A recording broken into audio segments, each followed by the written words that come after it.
तो मेरा नाम है शिवा यादव। दोस्तों आज मैं आ चुका हूँ ये भाई का घर। भाई आपका क्या नाम है? नितिन कुमार मिश्रा।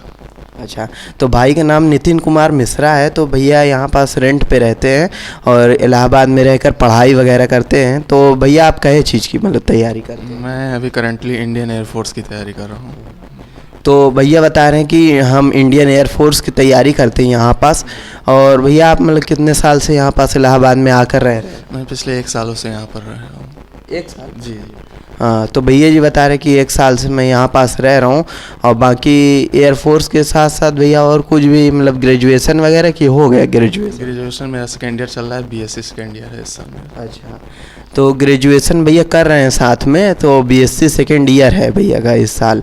तो ये सेकेंड ईयर हो जाएगा। तो एयरफोर्स की भैया आप कहे चीज़ की मतलब कहीं पास कोचिंग वगैरह करते हैं कि ऐसे ही?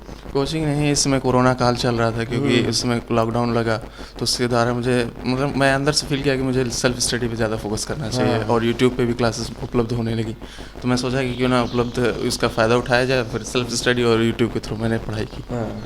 तो भाईजान बता रहे हैं कि हम जो है ये यूट्यूब के थ्रू पढ़ाई किए क्योंकि भाई कोरोना चल रहा है। तो कोरोना में सभी यार कोचिंग सेंटर्स वगैरह सब बंद है, तो इसलिए भाई एयरफोर्स की कोचिंग तो करते रहे, लेकिन अब जो है बंद हो चुकी जब से कोरोना काल के चक्कर में। तो अब भैया यूट्यूब से पढ़ लिया करते हैं, सेल्फ स्टडी पे ज़्यादा भरोसा करते हैं भैया।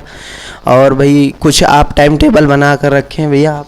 हाँ, जैसे कि अर्ली मॉर्निंग में मुझे इंग्लिश पढ़ना पसंद है काफ़ी, क्योंकि वो ज़्यादा हिट करता है दिमाग पर। और जैसे नाइट में हो शांत वातावरण में मैं मैथमेटिक्स ज़्यादा प्रेफर करता हूँ। तो ऐसे ऐसे सब्जेक्ट हैं जो टाइम टेबल के अनुसार मैं अपने आप को प्रेफर करता हूँ, उस हिसाब से। हाँ, ऐसे सब्जेक्ट्स। तो आप देख रहे हैं भाई एयरफोर्स की तैयारी कर रहे हैं, तो भाई इंग्लिश वगैरह में तो काफ़ी इनकी अच्छी है और काफ़ी वो है मतलब थोड़ा इनकी स्ट्रेटजी काफ़ी अच्छी है मतलब इंग्लिश वगैरह में। तो इनके आपसे स्पीकिंग से मतलब बोलने से ही पता चल गया होगा कि कैसे हैं मतलब, तो एयरफोर्स की तैयारी कर रहे हैं। तो भैया जी मतलब कौन कौन सी आप किताबें फॉलो करते थे मतलब पहले आप? जैसे कि मैं तो स्टार्टिंग में ऑब्जेक्टिव क्वेश्चंस पुटअप होते हैं इंडियन एयरफोर्स में, तो फिर मैंने 12th और 11th की जो फिजिक्स है उसके ऑब्जेक्टिव क्वेश्चन को लगाना शुरू किया। फिर जो अरिहंत की एक मतलब एकदम प्रेफरेंस आती है इंडियन एयरफोर्स की, अरिहंत की बुक लगाया, लूसेंट की बुक लगाया। तो ये सब जो बुक्स हैं काफ़ी फ़ायदेमंद हैं, अगर आप अच्छे से पढ़ें तो कहीं ना कहीं एग्ज़ाम में काफ़ी फ़ायदा होगा। अच्छा, तो भाई बता रहे हैं कि लूसेंट और अरिहंत की जो है किताबें जो है भैया फॉलो करते हैं एयरफोर्स के लिए। तो मैथमेटिक्स, इंग्लिश और किसी चीज़ सब्जेक्ट फिजिक्स की, यानी मैथमेटिक्स, इंग्लिश और फिजिक्स, और यही तीनों सब्जेक्ट भैया ज़्यादा जरूरी रहते हैं। क्योंकि अगर आप एक्स ग्रुप के प्रेफरेंस में हैं, जैसे आपने मैथमेटिक्स से इंटर किया है, तो ये 3 सब्जेक्ट आपके मेन टॉपिक होते हैं, मेन फोकस होते हैं। हाँ, तो भैया बता रहे कि मेन फोकस इन्हीं पे रहता है, फिजिक्स और मैथ और इंग्लिश पे। तो इंग्लिश भैया ज़्यादा मांगते हैं ना एयरफोर्स? क्योंकि इंग्लिश का मतलब 20 क्वेश्चंस होते हैं, अगर आपने उसने अच्छा कर दिया तो कट ऑफ में आपके अच्छे मार्क्स आने के चांसेस हो जाते हैं। अच्छा। इंग्लिश की वेटेज काफ़ी ज़्यादा। हाँ, तो भैया बता रहे इंग्लिश के वेटेज ज़्यादा मतलब काफ़ी ज़्यादा रहते हैं। और भैया मतलब कैसे मतलब कुछ एयरफोर्स में एक आध बार आप अटैम्प्ट किए हैं या मतलब वो किए? जी, मैंने लास्ट अटैम्प्ट दिया था, लेकिन कुछ कारणों की वजह से मेरा नहीं हो पाया। जैसे कि कट ऑफ काफ़ी हाई चली गई थी, 43 नंबर। तो मैंने अब सोचा कि एक बार फिर से ट्राई करते हैं। फिर अब फॉर्म अप्लाई कर दिया हूँ। अभी तो पोस्टपोन हो गया एग्ज़ाम, देखते हैं कि अभी अब तैयारी अच्छी है, देखते हैं रिजल्ट क्या होता है। तो भाई बता रहे कि एग्ज़ाम जो है वो पोस्टपोन्ड हो गया था, तो अब जो है अब एग्ज़ाम होने वाला है जो एयरफोर्स का। तो उसके लिए भैया जी बहुत तेज़ी से जुटे हुए हैं एयरफोर्स की तैयारी करने में। और इस बार भैया सोच रहे क्लियर कर ले। उस बार कितने नंबर से भैया मतलब वो हो गया था? 3 नंबर से। तीन नंबर से भैया जी का थोड़ा वो कट ऑफ हो गया था। तो बाकी सही है। बाकी भैया आप यहाँ पास रेंट के लिए जो है कितना मतलब देते हैं यहाँ पास? मैं यहाँ 3,500 रुपये रेंट देता हूँ, प्लस बिजली का बिल। अच्छा, तो भैया बता रहे कि इलाहाबाद में हम रह कर जो है यहाँ 3,500 रुपये रेंट देते हैं और प्लस बिजली का बिल अलग से लगता है। तो भैया आपके मतलब वहाँ गांव में जो फादर हैं वो मतलब क्या करते हैं? वो इसमें सर्विस में है। अच्छा, वहाँ की एक ग्राम की एक डेयरी टाइप की है, उसमें सर्विस करते हैं वो। अच्छा, तो गांव में कोई डेयरी टाइप में है, तो भैया के पिताजी जो हैं उसी में सर्विस करते हैं, उसी में जॉब करते हैं। और अपना जो भी है जॉब के कारण, तो भैया जी आपके मतलब पिताजी क्या बोले मतलब यहाँ इलाहाबाद आने के लिए मतलब क्या? उन्होंने कहा कि अपना जो भी है अपना बेस्ट दीजिए और रिज़ल्ट की चिंता मत करिए, आप अपना बेस्ट दीजिए, रिज़ल्ट जो आएगा हम इसे स्वीकार करेंगे और अपनी पढ़ाई पे फोकस कीजिए बस। अच्छा अच्छा अच्छा। तो भैया मतलब यहाँ पास आने के लिए वो उन्होंने कुछ मतलब कहा था कि यहाँ कैसे कि आपको कैसा आना हुआ है यहाँ पास इलाहाबाद में? जैसे कि बहुत से लोग हैं, इलाहाबाद एक तरीके से एजुकेशन हब माना जाता है हमारे उत्तर प्रदेश का। तो हाँ। हम जैसे कि एक यहाँ पर आने का आपको माहौल मिलता है, एक तरह का कंपटीशन मिलता है, तो वहाँ पे आप फील कर सकते हैं कि यहाँ आप डेवलप करेंगे अपने एज ए स्टूडेंट, तो वो काफ़ी हेल्प करता है। मैंने सोचा कि फिर यहाँ पर आना चाहिए, मुझे तैयारी करनी चाहिए यहाँ पर, इसलिए मैंने यहाँ पर आने का फैसला किया। अच्छा अच्छा। और बाकी भैया आप जैसे किसी को देखे हों कि भाई वो जा रहा है इलाहाबाद, या ऐसे करके कुछ मतलब माइंड में आया क्या करता था जब गांव में आप रहते थे?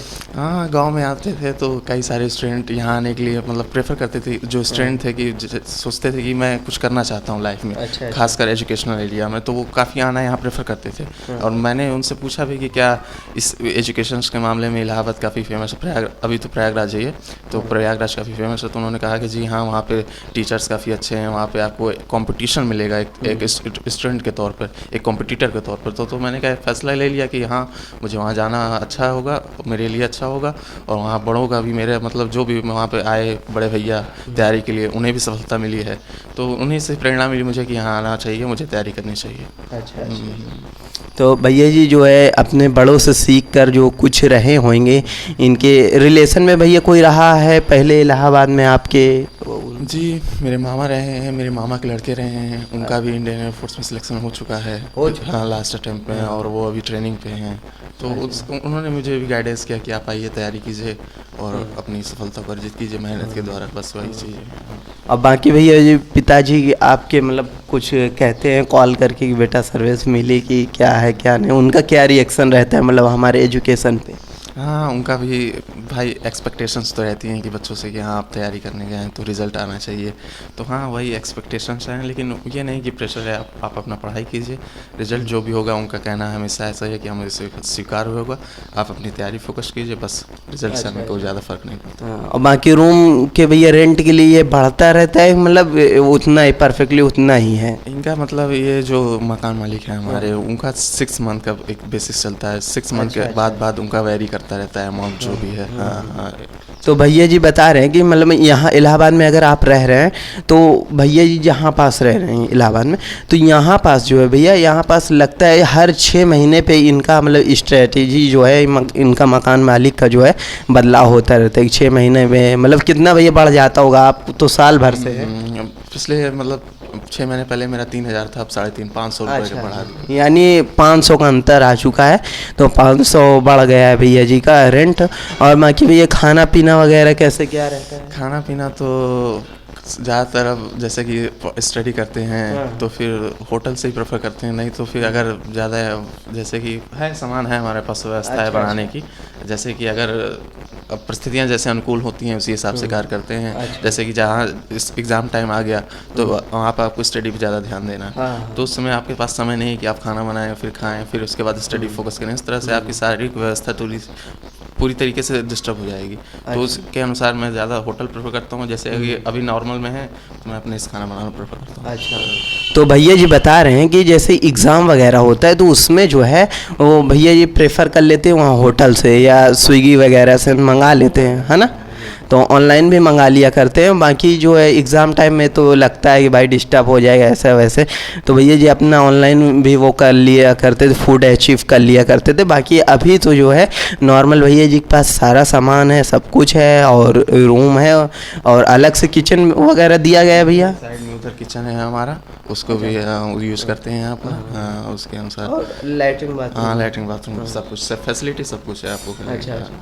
हाँ, तो भैया जी बता रहे हैं 3500 में जो है फैसिलिटी आपको सब कुछ दिया जाएगा इसमें, तो इसमें किचन जो है अलग से दिया गया है। तो भैया जी इस समय तो अपने से ही बना लिया करते खाना पीना वगैरह, और खाना पीना तो भैया जी खाली हैं तो भाई बना लेते हैं, फिर बाकी पढ़ाई कर लेते हैं अपना, जैसे टाइम टेबल बनाए हुए हैं। तो जिस प्रकार आपको बताया गया कि ये भैया सुबह इंग्लिश मतलब मॉर्निंग में इंग्लिश ज़्यादा पढ़ना पसंद करते हैं और शाम टाइम मैथ लगाना पसंद करते हैं, तो अपना स्ट्रेटजी फॉलो कर लेते हैं। बाकी दोपहर में खाना वगैरह बना लेते हैं ना भैया? जी आराम से और बाकी साथ में लेटरिन बाथरूम दिया गया है, आराम से सही रहता है।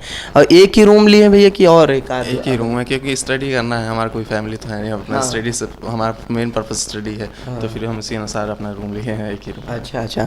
तो भैया जी बता रहे कि हम एक ही रूम लिए हैं, मतलब फैमिली तो है नहीं कि भाई वो करेंगे, सही बात है, फैमिली रहे तो एक बार चलता भी है, बाकी एक ही रूम लिए हैं। तो आइए देखते हैं, भैया जी से बहुत बातचीत कर लिए हैं, काफ़ी नॉलेज ले लिए हैं।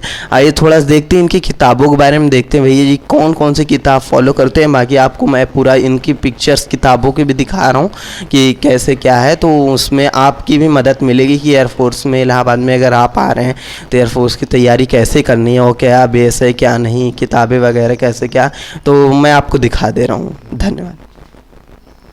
भैया जी जो है अपना किताब वगैरह ये यहाँ पास रख लिए हैं, जो फॉलो करते हैं।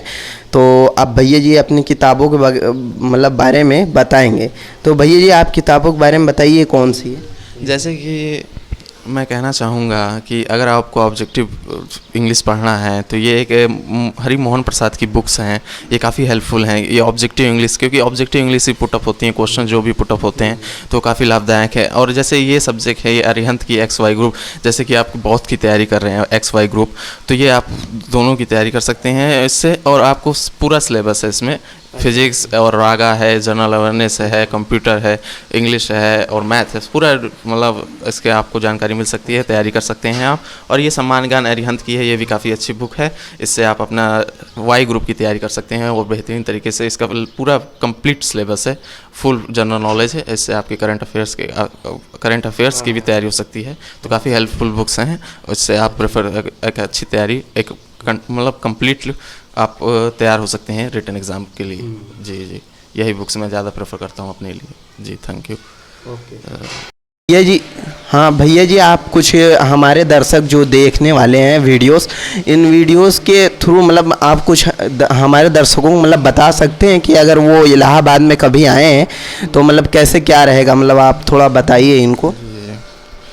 जैसे कि अगर वो इलाहाबाद में आना चाहते हैं, खासकर उन लोगों के लिए जो नियरेस्ट प्लेस से हैं, जैसे वाराणसी है, कानपुर है और कुछ देहाती साइट्स हैं जैसे कौसाम्बी उसाम्बी हैं, जो लोगों को वहाँ फैसिलिटीज़ नहीं मिल पा रही, खासकर एजुकेशन से रिलेटेड, तो वो लोग यहाँ पर आकर अपनी प्रिपरेशन थोड़ा सा फाइनेंशियल थोड़ा सा अगर एडजस्ट कर सकते हैं तो अपनी मतलब फाइनेंशियल एकदम थोड़ा सा मजबूत कर लें थोड़ी सी अपनी स्थिति को, क्योंकि यहाँ पे तो खर्चा लगेगा। स्वाभाविक है, आप पढ़ाई करने आए हैं, रूम है, रेंट है, अगर आप कहीं कोचिंग ज्वाइन करते हैं तो उसकी भी चार्जेस काफ़ी हाई हैं यहाँ पर, तो उस हिसाब से आपको रिजल्ट भी मिलेंगे, ऐसी बात नहीं है। लेकिन एक तैयारी करने के लिए बहुत अच्छी जगह है, आप आइए, तैयारी कीजिए और 100% आपको रिजल्ट मिलेंगे। आप अपने फोकस कीजिए पढ़ाई पर, और अगर जो भी नियरेस्ट प्लेसेस हैं यहाँ पर अगर आना सोचते भी हैं तो आएँ, ज़रूर यहाँ पर आएँ और अपनी तैयारी करें। हाँ, थोड़ा सा फाइनेंशियल थोड़ा हैवी खर्चा लगता है, ये मैं मानता हूँ, लेकिन वो आपको तब नहीं समझ में आएगा जब आप रिज़ल्ट पा जाएंगे, तो फिर थोड़ा सा फ़र्क लगता है। लेकिन ये है कि आप यहाँ पर आएंगे तो आप अगर मन लगा कर पढ़ रहे हैं, आपको गाइडेंस मिलता है यहाँ पर अच्छे अच्छे टीचर्स का, बड़ी बड़ी कोचिंग्स हैं यहाँ पर, आप वहाँ जाकर ज्वाइन कर सकते हैं। और आपको श्योरिटी के साथ मैं कह सकता हूँ कि अगर आपने अच्छा तैयारी किया है, कहीं ना कहीं आप सक्सेस ज़रूर होंगे। Thank you very much.